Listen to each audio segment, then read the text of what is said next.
Oh, hello, great readers. I'm Bo-chan. I'm Nimacum. I'm Van-chan. In this class, I'll read all of you a part of Ulysses, S. L. Ulysses, James Joyce. Sup, 16 sec date. There were wrecks and wreckos. The keeper said, he was evidently of age. What he wanted to ascertain was why that ship ran by and against only rock. In Galway Bay when the Galway Harbour scheme was mooted by a Mr. Worthington or some name like that.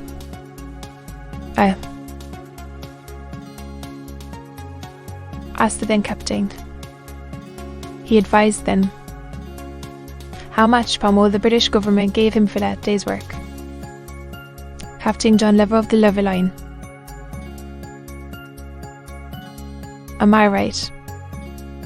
Super.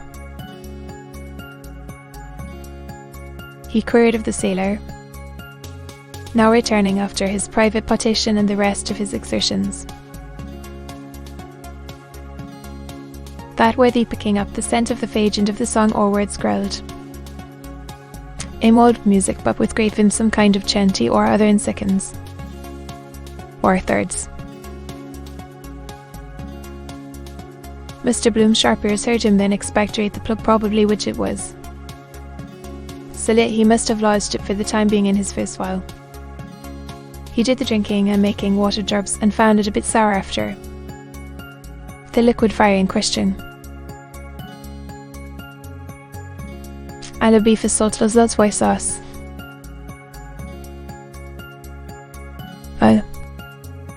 Johnny Liver.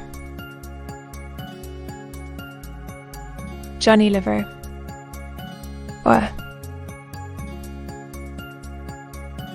After which effusion the redoubtable specimen duly arrived on the scene and regaining his seat. He sank rather than sat heavily on the form provided. Skinned the goat. Assuming he was he. Evidently with an axe to grind.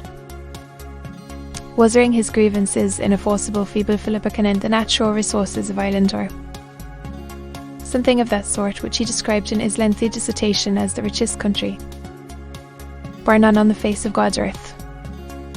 Far and away superior to England. With coal in large quantities.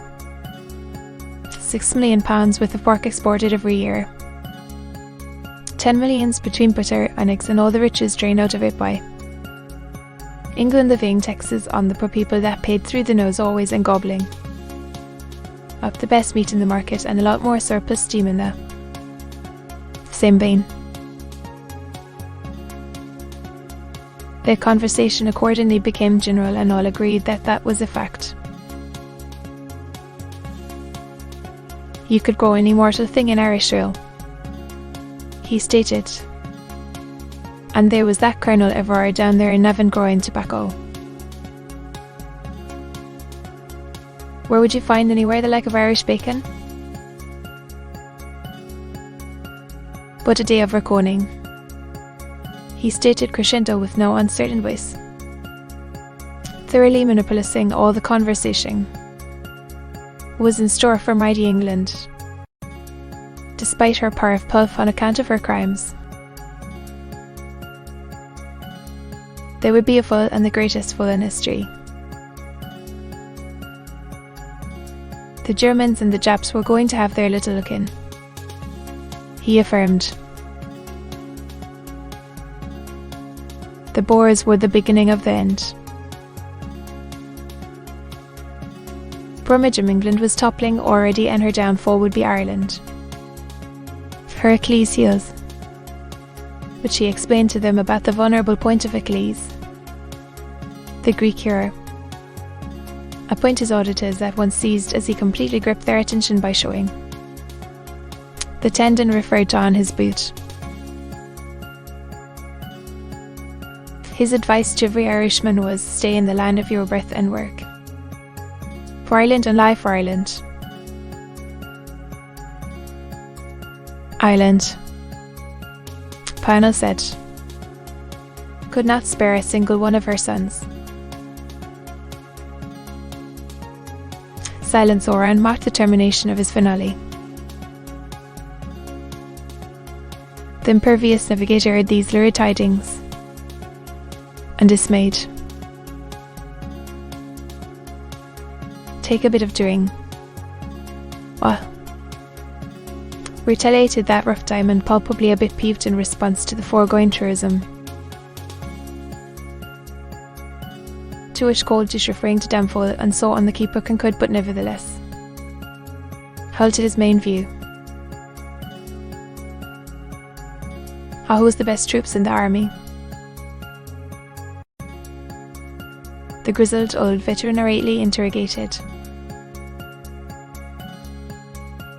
And the best jumpers of races. And the best admirals and generals we've got. Tell me that.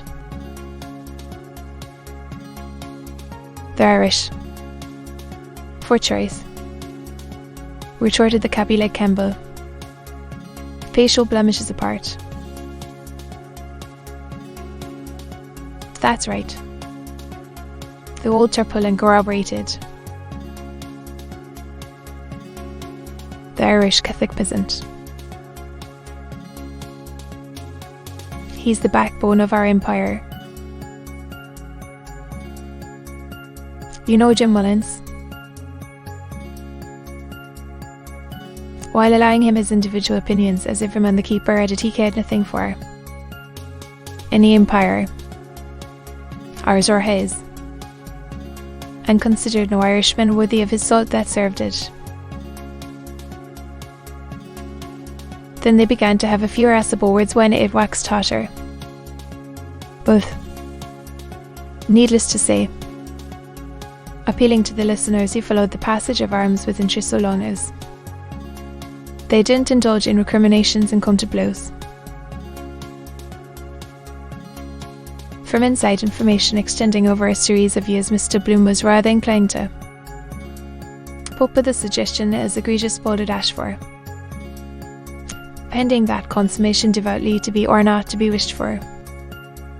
He was fully cognizant of the fact that their neighbours across the channel, unless they were much bigger fools than he took them for, rather concealed their strength than the opposite. It was quite on a par with the quixotic idea in certain quarters that in 100 million years the Colosseum of the sister island would be played out. And if, as time went on, that turned out to be how the kid jumped all he could personally say on the matter was that, as a host of contingencies equally relevant to the issue might occur, then it was highly advisable in the interim to try to make the most of both countries, even though poles apart. Another little interesting point. The Ummers of fours and chummies, to put it in common parlance, reminded him Irish soldiers had as often fought for England as against her. More so, in fact. And now, why? So the same between the pair of them. The licensee of the place rumored to be or have been Fitzharris, the famous Invincible, and the other, obviously bogus, reminded him forcibly as being on all fours with the confidence trick. Supposing, that is, it was prearranged as the looker and a student of the human soul, if anything, the other seeing least of the game. And as for the lessee or keeper, who probably wasn't the other person at all, he couldn't help feeling, and most properly it was better to give people like that the go be unless you were a blithering idiot altogether and refused to have anything to do with them as a golden rule in private life and their sitting. there always being the off chance of a gentleman coming forward and turning Queen's evidence, or King's now like den he's o Peter Kerry, an idea yet illy repudiated. Quite apart from that, he disliked those careers of wrongdoing and crime on principle.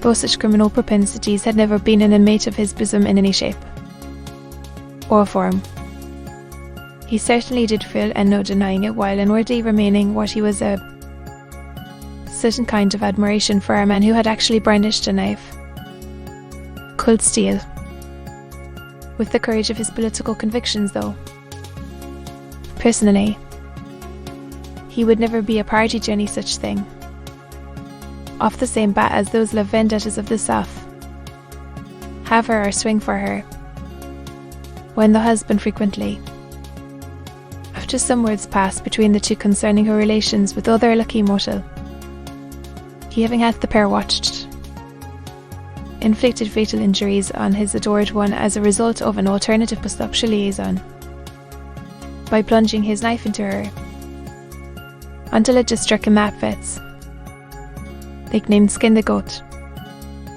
merely drove the car for the actual perpetrators of the outrage, and so was not, if he was reliably informed, actually party to the ambush which, in point of fact, was the plea some legal luminary saved his skin on.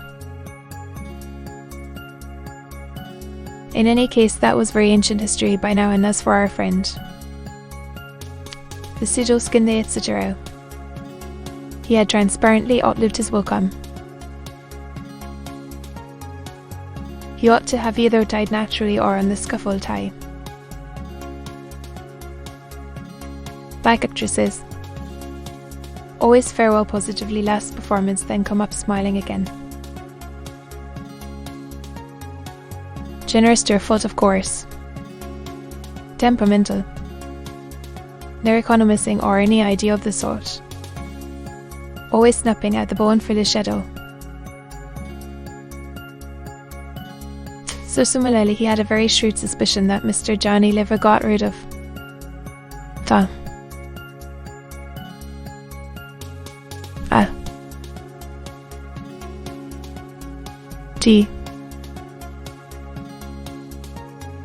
in the course of his perambulations round the docks in the congenial atmosphere of the Old Island Tavern, come back to Erin, and so on.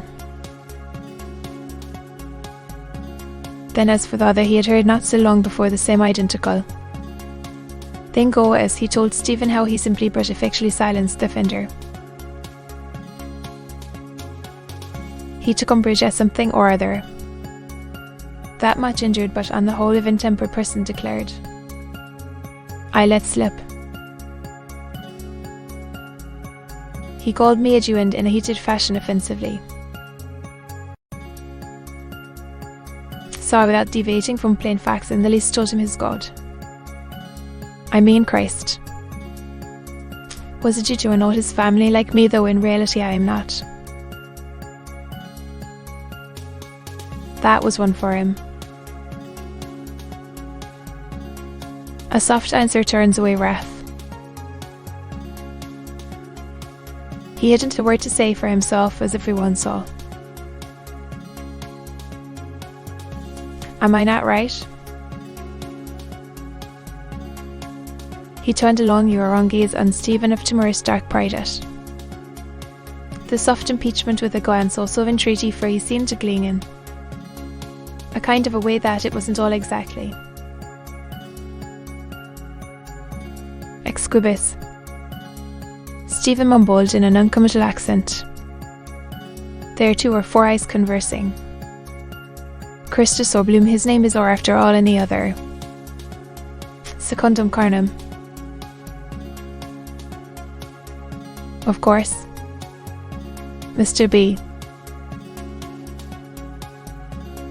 proceeded to stipulate, you must look up both sides of the question. It is hard to lay down any hard and fast rules as to right and one, but room for improvement all round there certainly is, though every country they say. Aren't distressful included. Has the government it deserves. But with a little goodwill all around. It's all very fine to boast of mutual superiority, but what about mutual equality? I resent violence and intolerance in any shape or form.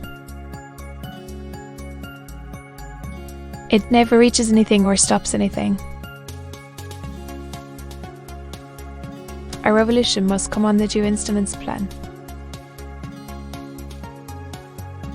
It's a patent absurdity on the face of it to hate people because they live round the corner and speak another vernacular. In the next house, so to speak. Memorable Bloody Bridge Battle and 7 Minutes War. Stephen Ascent. Between Skinner's Alley and Ormond Market. To be continued.